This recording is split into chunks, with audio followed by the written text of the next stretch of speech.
atmiņa, tās pamatveidi tīšā, netīšā, deklaratīvā un nedeklaratīvā. Redzīgs. Neirālās atmiņas lietotnes atbilstoši neirofizioloģiskajiem mehānismiem smadzenēs. Sensoriskājot sensoriskās registrs īslaicīgā un ilgstošā. Un kā tad jūs sapratāt, kas ir tīšā un kas ir netīšā, jeb tas pats ir deklaratīvā un nedeklaratīvā? Tas ir tas pats? Tas ir principā tīšā, jā, tas ir tas pats. Tīšā tad ir deklaratīvā. Tīšā ir deklaratīvā, tieši tā, un netīšā. Un kā jūs izskaidrotu man, kas tad ir, ko nozīmē vārds semantisks? Mums tad bija dots.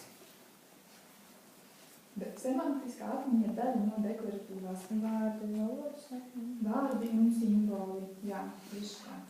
Principā, tā vienkāršot sakot, tad šī te deklaratīvā mums ir domas, kas ir tā kā atmiņā iekodēts visi simboli, visi vārdi, vai savukārt nedeklaratīvā mums ir iemaņu atmiņa. Un tas piemērs bija šī te pat tā, to, ko es teicu, piemēram, tenisa spēlēšana, ka mēs neatceramies, kā tā raketa ir jātur, bet mums ir ietrenēta šī te kustība, ar kādu mēs atcitām šo te bumbu. Un tas arī jau ir atmiņā, iekšā šajā te netīšajā atmiņā. Labi, un kā jūs saprotat, kas tad ir šī te sensorais reģistrs? Man rāda pieredze, ka parasti to īsti neizprot līdz galam. Kā jūs sapratāt? Elektroencefalogramma, miogramma? Nē, tas nav tā. Jums ir jāsaprot, kas tas ir, to var noteikti. Jūs domājat šo te latents un visu to var pēc tam tā kā izdarīt secinājums jau mērījumos, bet kas tas īsti ir? Ja es prasu jautājumu, kas ir sensorais reģistrs? Tad mēs momentāni uztveram to informāciju, bet mēs neapzināmies. Principā sensorais reģistrs ir bez apziņas un viņš mums šķiro informāciju. Ja jūs tagad iedomājaties, ka jums būtu ar apziņu jāsaprot viss, kas notiek apkārt. Jūs ir apziņu, ka viņam nav kaut kāds cits nosaikums uz ēmpu. Nemācēšu viņu pateikt, ka jūs man pateicat,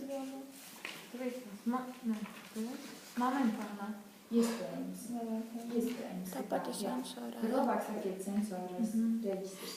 Un tātad, ja jūs mūs sēžat tagad, kā jums liekas, cik daudz sensoro informāciju jūs uztverat ar apziņu? Jā, ar apziņu, to, ko jūs runājat. Un jūs neuztverat to, vai jums rokas ir siltas un augstas, jūs neuztverat to, vai drēbes jums ir piekrāsās labi termiņi vai kaut kur ir sakarojošās, to, ko kaut kāds blakus trokšņus, jūs arī neaizlaižat līdz apziņai.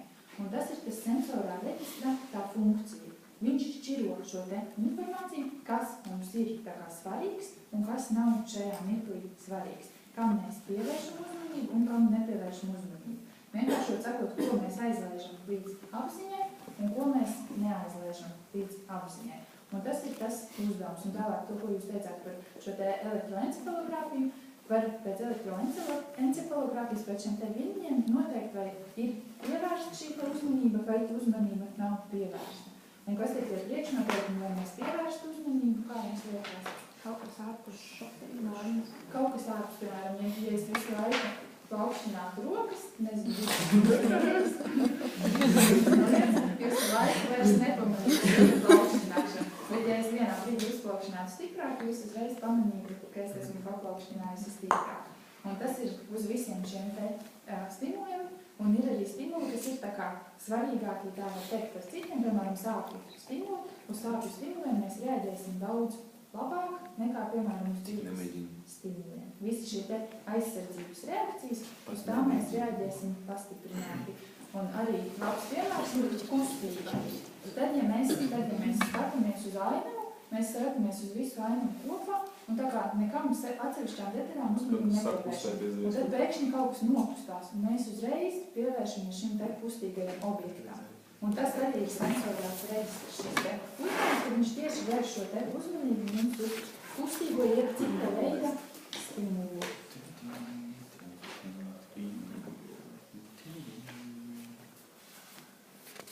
Labi, tātad tas bija sensorais vai sensoriskais reģistrs. Nākamā ir īslaicīgā atmiņa. Un arī tad, ja jūs lasat gaitonu, tad profesors atzīmes ir īslaicīgā un ilglaicīgā, bet tur gaitonā vēl ir izdalīta tā kā starptips, starp īslaicīgo un ilglaicīgo. Ja īslaicīgā cik aptuveni mums ilgs? 1 minūte Sekundi minūtes. Principā ļoti mašs šis 10 sekundes. Tad cik? 10 sekundes, nevis minūte, man liekas. Tas ir atkarīgs, tas nav noteikti vērtīgi, tas ir atkarīgs no paša šī te var būt no līdz. Un tad ir ilgstošā atmiņa, kas mums var ilgt gadiem vai pat visu mūžu. Un Gaitonā ir izdalīts vidus variants, ko es ceru, ka jūs neizmantojat mācoties uz kolokvijiem, kas ilgs dažus mēnešus. Kas var ilgt no tā kā vairākām stundām līdz dažiem mēnešiem. Un ar ko tad atšķirās šī te īslaicīgā un ilglaicīgās, kā jūs man pateikt? Sinapses. Principā sinapses izmainās ilglaicīgās atmiņas procesā. Tad, ja mēs runājam par īslaicīgo atmiņu, tad mainās tas, kā es pirmīt teicu, šī te sinapšu vieglināšana, šī te reverberācija, ja jūs atceraties, profesors teica tādu vārdu. Mēs iegudējam atmiņu šādā te veidā. Savukārt ilgstošās atmiņas gadījumā mums jau veidojās šīs te jaunās sinapses, jaunie kontakti, un ja mēs runājam par hipotalamu, pat jauni neironi var iesaistīties atmiņas ķēdē.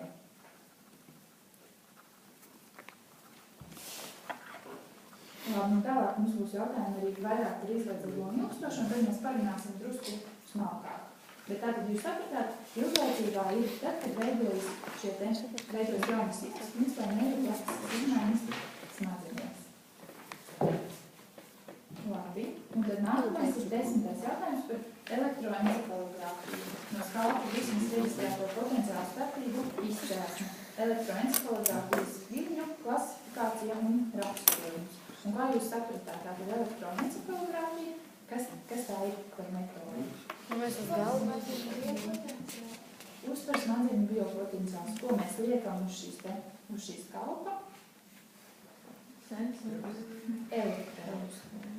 Principā mēs liekam elektrodus, viņi tur ir tā kā dažādām metodēm dažādas skaits, bet tas, ko mēs izdarām, mēs uzliekam noteiktā vietā uz galvas elektrodu. Citas ir tāda sapravieta, ko uzmauc, kur jau ir salikti šie te elektrodi. Un tas, ko pieraksta, kā viņi pareizi teica, ir šie te biopotenciāli. Un atcerieties, tad, kad mēs runājam par biopotenciāliem, piemēram, elektrokardiogrāfijas gadījumā, tad mums nozīmīgi bija tas, ka tas ir summēts, vai ne? Ka tas nav neviens šūks, viens potenciāls, bet tā ir summēta šī te jonu plūsma no vairākiem darbības potenciāliem reizē. Un tas pats ir elektroencefalogrāfijas gadījumā. Mēs nevaram pierakstīt ļoti precīzi, mēs telpiski nevaram ļoti precīzi izšķirt, kur tad ir kas radies. Bet aptuveni mēs varam pateikt, kurā vietā tad šis te impulss ir radies. Tas ir darbības potenciāli, jā? Tas ir šī te jonu plūsma. Tāpat kā bija elektrokardiogrāfijas gadījumā. Tad, kad mums ir darbības potenciāls, tad mums izmainās šī te mums principā jonu kustība. Un to jonu kustību šis elektrods var uztvert. Un jonu kustība ir pietiekami liela tikai tad, ja mums sasumējas vairāku šūnu darbības potenciāli kopā vienā laikā.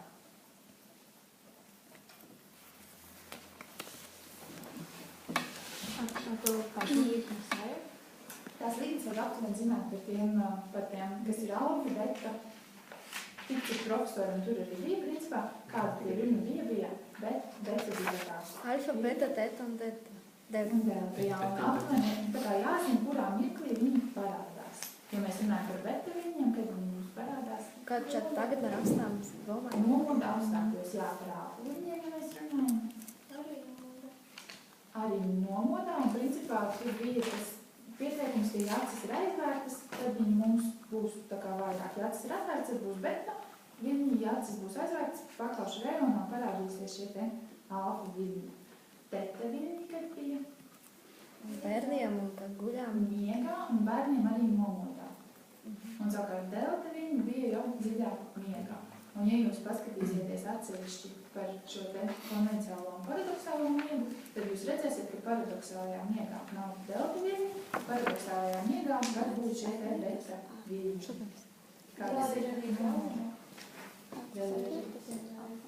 Tur droši vien ir vēl mazāk šo te. Labi, jūs zināsiet, jā, labi.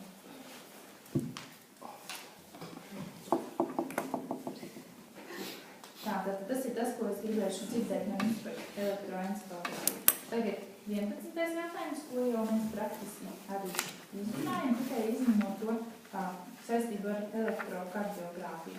Tātad sensoriskais registrs momentāni uztvērtās informācijas apstrāde, stimulu identificēšana, portālu veidošana, informācijas nozīmīguma novērtēšana, neapzināts slēpums par uzmanības pievēršana. Tātad šim brīdim, Tas ir jautājums. Tas ir jautājums, bet daudzos jautājumos ir ietvert arī Atbildi. Tā, to mēs izrunājām. Un tad nākamais ir garozi sensoriskie izsauktie potenciāli, vēlīno komponentu, latento periodu izmantošana informācijas pirmsapziņas uzstādes ātruma novērtēšanā. Tātad atcerieties, profesors jums deva ļoti sīki par šo te. Es jums neprasīšu, jo tas arī ir pietiekami sarežģīti pamatu. Kur tad to meklēt? Tas vispirms ir jāatcerās, principā elektroencefalogramā mēs varam noteikt to brīdi, kad tiek pievērsta uzmanība. Tajos viļņos ir speciāls patērns, kad ir šie negatīva, pozitīva, un tad ir šis P3, ko identificē kā uzmanības pievēršana. Un zinot, kurā brīdī mēs devām šo impulsu, un šis ir izmērot laiku, kad mums ir šis te vēlīnais P3 komponents, mēs varam pateikt, kāds ir mūsu nervu sistēmas reaģēt spējas ātrums. Un tas, ko profesors arī ir saucis ar jautājumu zīmēm, vai tas mums liecina kaut ko par intelektuālo tādu. Protams, ka jā. Cik ātri mēs uztveram informāciju, manuprāt, vēl nenozīmē, cik labi mēs to integrējam. Tam ir sakarība. Tā kā tur paliek jautājumu zīmē, kā. Un principā uz vecumu jaunam cilvēkam šī te reakcija ir ātrāka, un uz vecumu viņa kļūst pakāpeniski ar vien lēnāka. Labi, un tad Jūs varat vēlreiz Jā, vēlreiz to pašu. Kas tur bija par to vēlīnā komponentu? Vēlīnais komponents, arī mums ir elektroencefalogrammas līkne, principā elektroencefalogramma. Un tur ir noteikti šis te viļņu zīmējums, un ir šis te vēlīnais komponents, P3. Jūs varat profesoru lekcijās apskatīties, tur viņam ir ar visu zīmējumu. Un šis te vēlīnais komponents mums liecina par to, ka ir pievērst šī te uzmanība, ir aizlaists līdz apziņai. Tad, ja šī te komponenta nav, tātad tas viss sensorais registrs mums ir izfiltrējis informāciju kā nesvarīgu. Tas sensorais registrs, tā ir elektrokardiogrāma? Nē, sensorais registrs ir uz principā. Mēs runājam. Pirms izfiltrēs bezapziņas. Jā, tas, kas filtrē informāciju, kas ir svarīgs un kas nav svarīgs, kam pievērst uzmanību un kam var nepievērst uzmanību. Un tātad tas P3 liecina, ka šī te uzmanība ir pievērsta, un kādēļ par šo šajā mirklī ir runāts, ka principā tas norāda mūsu reaģēt spējas ātrumu. Tas norāda, cik ātri mēs reaģējam uz impulsu. Mums ir impulsu, cik ilgā laikā mums aiziet līdz apziņai, lai mēs varētu attiecīgi atbildēt uz šo te ienākošo impulsu.